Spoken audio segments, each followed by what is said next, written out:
আজকে ছিল খুব ব্যস্ত একটা দিন। সকালে ঠান্ডা, দুপুরে রোদ আর সন্ধ্যায় হালকা বৃষ্টি। চলুন দেখি পোল্যান্ডে আজকের দিনটা কেমন কেটেছে।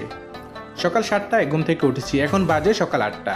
কাজে যাওয়ার প্রস্তুতি নিচ্ছি। আজকে বাইরে প্রায় 15 ডিগ্রি সেলসিয়াস তাপমাত্রা, হালকা ঠান্ডা আছে, তাই হুডি পরে বেরিয়েছি।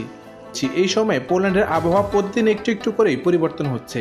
এই জায়গার নাম হলো ফোজদান। এখানে অনেক অফিস ও দোকান রয়েছে। আমি এখানে প্রতিদিনই ট্রাম্পে অথবা বাসে করে যেতে হয়।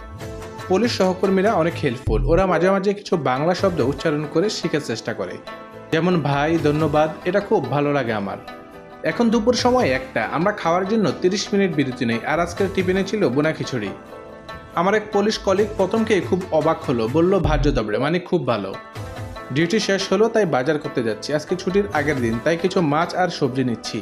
এখানে এশিয়ান বাজার, বাংলাদেশের বাজারে সব কিছুই পাওয়া যায়, যেমন মুড়ি, আটা, চাল, চা পাতা। দাম একটু বেশি, কিন্তু সব কিছুই পাওয়া যায়।